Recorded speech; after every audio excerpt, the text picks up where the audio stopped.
Varicose veins కి సరైన చికిత్స కోసం సంప్రదించండి ఎవిస్ హాస్పిటల్. నమస్తే రమగారు. నమస్తే జయ. రమగారు, మనము నాయనార్ కథలు కూడా కొన్ని చెప్పుకుంటూ ఉన్నాం. మరి కార్తీక మాసంలో ఉన్నాం కాబట్టి ఏమన్నా నాయనార్ కథలు కూడా చెప్పుకుందాం. Last year, before last year bold అని చెప్పుకున్నాం. అవును, ఈ సంవత్సరం కూడా సంప్రదాయం పోకుండా అంతే. నాయనార్లు అంటే పరమశివ భక్తులు.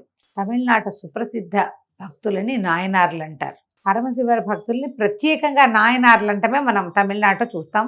62 మంది చాలా ప్రసిద్ధమైన ప్రగాఢమైన శివభక్తులు. ఇందులో ఒకళ్ళు ప్రాణాలకు తెగించిన వాళ్ళు, ప్రాణాన్ని అర్పించిన వాళ్ళు, రక్తాన్ని అర్పించిన వాళ్ళు భగవంతుడికి. ఎన్నెన్ని గాథలు, ఎంత కష్టాన్నైనా ఓడ్చుకుని శివభక్తిని విడవకుండా ఉండేవాళ్ళు. అతి తీవ్ర భక్తిపరులు. అవును, ఈ నాయనార్ గాథల్లో కొన్ని చిత్రమైనవి, విచిత్రమైన గాథలు కూడా ఉంటాయి. ఇందులో ఇయర్పగై నాయనార్ అని ఒక నాయనార్ గాథ. ఈయన కావేరి పూమ్ అనే పట్టణంలో ఉండేవాళ్ళ. కావేరీ నది పరివాహక ప్రాంతంలో ఉన్న పెద్ద పట్టణం. పరమ భక్తుడు, వైశ్య కులానికి చెందినవాడు. ఈయనకి చక్కగా సౌందర్యవతి అయిన భార్య ఉండేది. మహాభక్తితో ఉండేవాడు. తన దగ్గరకు వచ్చి ఏది అడిగినా తన దగ్గర ఉంటే లేదని అనేవాడు కాదు. రేపటికి నాకు కావాలి, మాపటికి నాకు కావాలి, వీళ్ళకి ఇచ్చేస్తే ఎల్లుండి మనకెట్లా, మన ఇంటో ఏదైనా అక్కరొస్తే ఎట్లా, అలాంటి ఆలోచన పొరపాటును కూడా ఉండేది కాదు. ఆయన చిన్న సుత్తి శానం దగ్గర నుంచి ఇనపెట్టెల వరకు, ఒక పెద్ద ఇనపెట్టె కావాలి, మా పిల్లకి ఇవ్వదలుచుకున్నాను పెళ్ళికి, ఇనపెట్టె కొనే శక్తి లేదు అంటే మా ఇంట్లో ఉంది, పట్టుకెళ్ళు. తమ ఇంట్లో ఉన్న ఇనపెట్టె ఖాళీ చేస్తే ఎట్లా పెట్టేవాడు. దారే పోతుంటే ఎవరైనా అయ్యా ఒక వస్త్రం ఇప్పించంటే మీదున్న వస్త్రం తీసి ఇచ్చేవాడు. కట్టుకున్న పంచె విప్పించి అంగవస్త్రంతో ఇల్లు చేరిన రోజులు కూడా ఉన్నాయట. ఆయన తమ దగ్గర ఏది ఉన్నా సరే ఎక్కడి నుంచి తెచ్చి ఇవ్వడం కాదు, తమ దగ్గర ఉన్నది కాదనకుండా దానం చేసేవాడు. దాత అని పేరు పొందాడు బాగా. పరమేశ్వరుడికి ఇతను నచ్చాడు. వీడు దాతృత్వం ఎంతవరకు వెళ్తుందో, అంటే ఇంకా ఎంతకి తెగబడతాడు దానం చేయటం కోసం. మళ్ళీ ఈ దానంలో బొట్టు పెట్టుకుని శివభక్తులకి దానం చేయటం ఆయన నియమం. ఓహో, ఎవరైనా సరే విభూతి పుండ్రాలు ధరించిన వాడు కనపడితే వాడు ఏదైనా అడిగితే ఇచ్చేస్తాడు. సరే, ఏం చేసేట పరమేశ్వరుడు ఒక బ్రాహ్మణ వేషధారిగా ఇయర్వగై నాయనారు ఇంటికి వచ్చాడు. చక్కగా విభూతి పుండ్రాలు ధరించి ఒక మధ్య వయస్కుడైన బ్రాహ్మణ వేషధారిగా పరమేశ్వరుడు వచ్చాడు. వస్తే ఆయన చూడడానికి సాక్షాత్ పరమశివుడల్లే కనపడుతున్నాయని లోపల పిలిచి కాళ్ళకి నీళ్ళిచ్చి, మంచినీళ్ళు ఇచ్చి, ఏదో ఆహారం అందించి, ఒక ఉత్తరీయం ఇచ్చి నమస్కారం చేసి, అయ్యా మా ఊరకు రారు మహానుభావులు, ఏం కావాలి మీకు, ఏం కావాలి, నేనేం చేయగలను, దాసుడు చేయగలిగిన సేవ ఏదైనా ఉందా అని అడిగాడు. ఆయన, నువ్వు చాలా దాతవని తెలుసుకుని వచ్చాను, నీ దగ్గర ఉన్నది కాదనకుండా ఇస్తావని ఊరంతా చెప్పుకుంటున్నారు.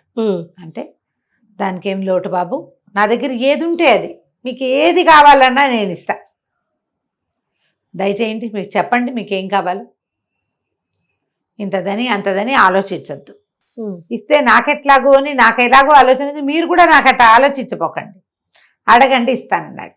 ఆయన మెల్లిగా ఆలోచించి, నీ భార్యను కోరి వచ్చానయ్యా నేను అన్నాడు. అలాగే అవశ్యం స్వామి, తీసుకెళ్ళండి అన్నాడు. ఇయర్పగై నాయనారు తన భార్యని ఇచ్చేయడానికి ఆలోచించల, అలాగే అన్నాడు.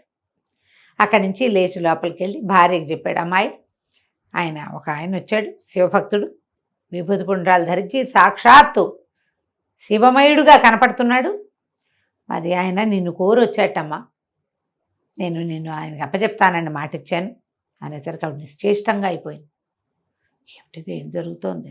కానీ ఒక నిమిషంలో తెప్పరిల్లి, శివభక్తుడు ఏది ఇచ్చినా శివుడికి ఇచ్చినట్టే అని భావిస్తాడు, పరమేశ్వరుడికి దానం చేయబడ్డా నేను అని ప్రాణాలు దేటో తెచ్చుకొని ఇంట్లో ఉన్న పని వాళ్ళకి ఎవరికో చెప్పి వెనకాల వచ్చింది. ఇదిగోండి నా భార్య, స్వామి తీసుకెళ్ళండి అన్నాడు. ఇంతలో ఏమైంది, ఈ వెనకాల పెరట్లో ఈ కథ అంతా విన్న పని మనిషి పరిగెత్తుకుంటూ వెళ్ళిపోయి ఆ సందులో, ఇప్పుడు అప్పట్లో ఏంటంటే కులాల వారీగా ఇళ్ళు ఉండేవి కదా, పక్క ఇళ్లలో ఉన్న వీళ్ళ పెద్దనాన్న పెద్దండ్రి పిల్లలకి వాళ్ళకి ఆవిడ పుట్టింటికి కబురు చేసేసి వీళ్ళు అవి ఇవి సర్దుకుని వాకిలకు మంది దిగేసరికి ఆయన చుట్టాలు వచ్చి పడ్డారు. ఆయన చుట్టాలు రాలా, ఆవిడ చుట్టాలు వచ్చారు. ఇదేం అప్రదిష్ట? ఎవడో దారిపోయే బ్రాహ్మడికి భార్యను దానం చేయటం ఏమిటి? వాళ్ళ కాదని అరిచి కేకలు పెట్టారు. మాణాకర్రలు తీసుకొచ్చారు కుర్రకారంతా కొంతమంది. ఈయన ఏమైనా సరే ఒప్పుకోలే. దానం అంటే నా దగ్గర ఏది ఉందో అది నేను దానం చేస్తాను. భార్య నాది, నాకు దత్తమైంది, నాకు దానం చేయబడిన వస్తువు, ఇస్తానంతే అనేసరికి చుట్టాలంతా అరిచి కేకలు పెట్టారు. కానీ ఈయన అన్నాడు, అయ్యా మీరు బయలుదేరండి అని బ్రాహ్మణ్ణి పంపించబోయాడు. బ్రాహ్మణుడు భయం వేస్తున్న వాడిలాగా పెట్టాడు మొహం.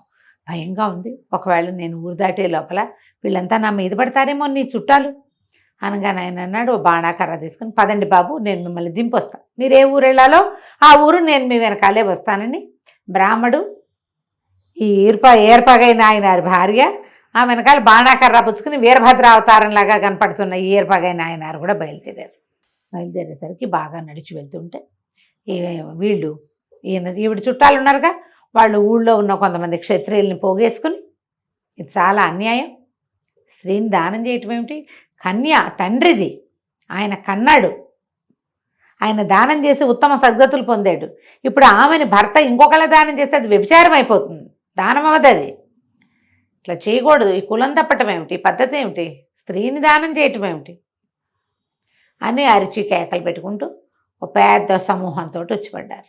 పడితే బ్రాహ్మడు బెదిరిపోయి వెనక్కి చూస్తుంటే ఆవిడందిట భార్య నాయనారు వాళ్ళందరినీ సమాధానపరుస్తాడు, తమరు పదండి అంది.